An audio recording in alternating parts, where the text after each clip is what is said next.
E aí, pessoal, como é que tá de quarentena aí? É, Na nossa última aula, a gente falou sobre busca heurística, né? Então, a gente apresentou sobre na verdade, a gente falou sobre hill climbing e depois a gente falou sobre o Y-Estrela, né? E aí, continuando a aula de busca, nessa aula a gente vai apresentar sobre um outro tipo de problema que a gente pode resolver utilizando busca, né? Na verdade, não é outro tipo, mas é uma maneira diferente de ver esse tipo de problema, tá? Então, naquele outro caso, vamos lá. Então, naquele outro caso, o que a gente tinha era um cenário bastante específico, né? E aí, só para a gente situar vocês com relação a quais cenários a gente tem que aplicar qual algoritmo, né? A gente vai definir algumas coisas, né? Então, quando a gente tem um jogo determinístico, né? Ou seja, quando os movimentos são definidos, assim, todas as movimentações do jogo, as decisões são feitas pelos jogadores, né? E aí não existe nada aleatório como um dado ou uma rodinha que você joga lá e dá um número, né? Quando você está nesse cenário onde é basicamente jogadores que definem os estados, né, do seu jogo, isso é um jogo determinístico, né? E aí você pode ter jogo determinístico de um jogador, como a gente já viu o problema dos monges e canibais, e a gente pode ter também dois jogadores, né, que é o caso de xadrez e dama, tá? E no caso de ter algum joguinho que tem dados aí no caso, né, como se fosse o jogo de gamão, banco imobiliário, qualquer outro joguinho, Catan, qualquer outro joguinho aí que tem dado, ele se torna estocástico. E aí a modelagem se torna um pouco diferente, né? Não muito, mas se torna diferente, tá? Então, determinístico e estocástico. Então, quando você vê um joguinho, tenta definir se ele é determinístico ou estocástico, tá? E aí, existem alguns jogos onde você tem observação total e observação parcial. Observação total, você enxerga tudo que está acontecendo no jogo, inclusive tudo que o seu oponente enxerga, né? Então não tem nada que ele enxergue que você não enxerga, tá? Isso a gente chama de observação total. E aí existem alguns jogos onde existe a observação parcial, né? Onde o adversário seu ele pode ter coisas que você não enxerga, né? Então, observação total e parcial.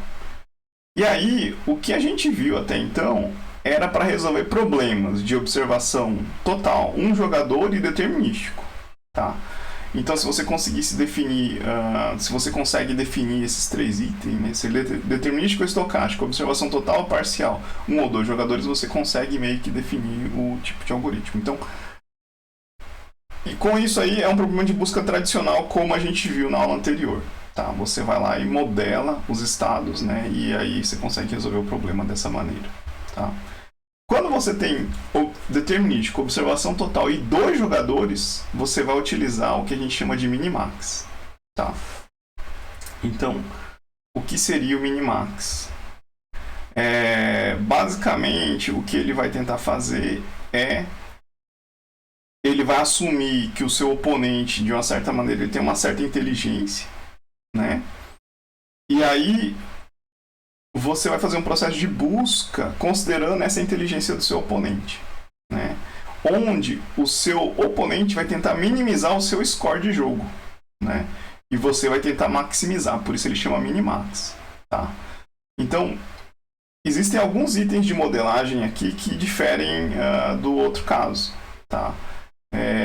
Porque você vai ter que ter um score, né?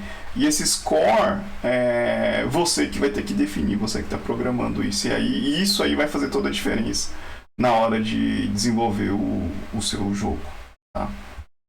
Então, só para a gente ter uma ideia, vamos supor que esses triângulozinhos aí apontando para cima, ele quer dizer max, apontando para baixo, ele quer dizer min, tá? Então, inicialmente, você Então imagina você está num estado da sua árvore de busca, né?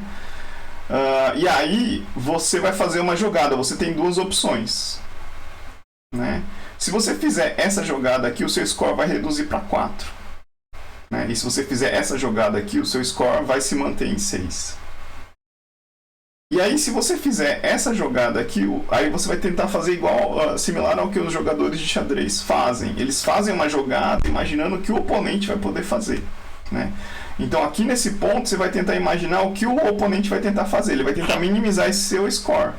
Então, se você fizer essa jogada aqui, ele vai ter a possibilidade de fazer essa jogada ou essa, né? Então, o oponente, né, ele vai tentar minimizar. Então, entre essas duas opções, ele vai escolher o mínimo, né? Então, ele tem o 6 e o 8. Ele vai escolher o 6. Ele vai tentar minimizar. Então, se você fosse para esse lado aqui, é muito provavelmente que você vai conseguir fazer essa jogada aqui, né? O mesmo vai acontecer com esse cenário aqui. Se você jogasse esse cenário aqui, o seu oponente vai tentar minimizar, né? Então, entre o 4 e o 5, provavelmente ele vai escolher o 4, né? E aí você joga isso aqui. E aí você tem nessa visão dessas duas jogadas que você pode fazer, e considerando também que o seu oponente vai poder fazer duas jogadas distintas para cada uma dessas possibilidades que você gerou, você vai ter essas 4 possibilidades aqui, tá? E é assim que a gente vai proceder. Aí você fala assim, mas professor, como é que isso vai funcionar na prática, né?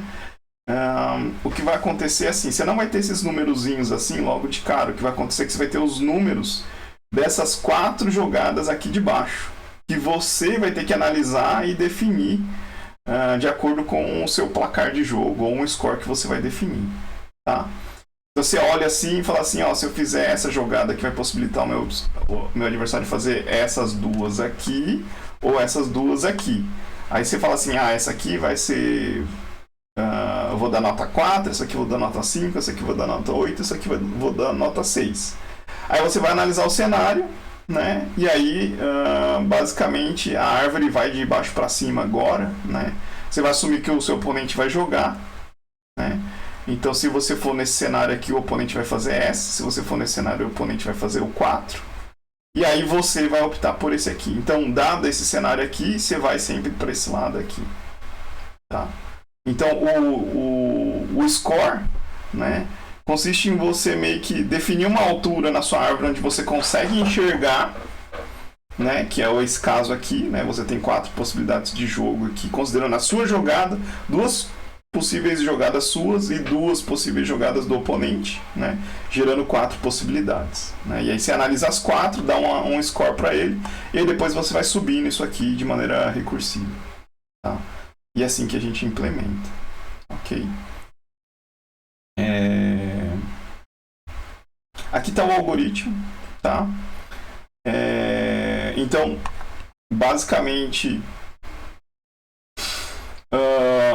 é um algoritmo recursivo, né? Onde você simplesmente vai descendo na árvore de recursão, né? Então, você tem aqui o nó, a profundidade e se é maximize in player, né? Se é você que está jogando ou seu adversário. Então, se a profundidade é igual a 0, né? Ou um nó terminal, você retorna o valor do seu score ou da sua heurística aqui, né?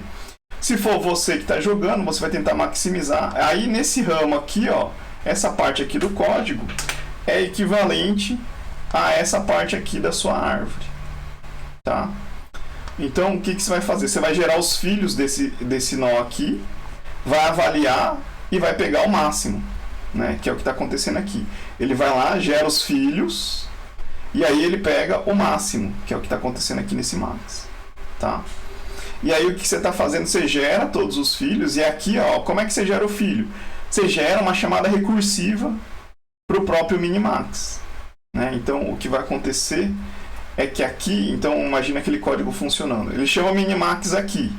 Aí aqui o que você vai fazer? Você vai chamar aquele for que gera os filhos, vai gerar esses 2 filhos. E aí para gerar o primeiro filho, o que ele vai fazer? Ele vai fazer outra chamada recursiva, que aqui ele vai retornar num nó terminal, e aqui, quando ele rodar aqui, ele vai estar rodando o laço do min, né? Quando ele bater no 4 aqui. Então imagina aqui, ó, ele chama 4. gera o 4 e o 6. Na verdade não vai gerar o 4 e o 6 porque ele ainda não sabe que score tem, né? Mas só pra gente identificar ali os nós. Ele vai chamar esse cara aqui. Então começa com max, vai bater nesse laço aqui, depois vai fazer essa chamada recursiva aqui, e a hora que ele chama de novo, ele vai bater no min, que é esse cara aqui, né? E aí nesse min ele vai fazer de novo uma chamada recursiva que vai dar profundidade igual a um nó terminal. E aí ele retorna o valor da heurística, né? Na verdade o valor do score, tá? O termo heurística aqui ele é mal empregado, tá? Só toma cuidado. Okay? E aí ele retorna esse valor aqui, e aí ele volta na árvore de recursão. Aqui ele retorna o mínimo valor e aí por aí vai. Aqui ele vai gerar todas as possibilidades para você, tá? Então é isso que é implementado. Aqui é uma implementação recursiva, né? Você pode muito bem implementar isso iterativo, como a gente viu na aula anterior, onde a gente usa busca em largura e profundidade, tá? Você pode implementar isso iterativo também, tá? Beleza. Então é isso.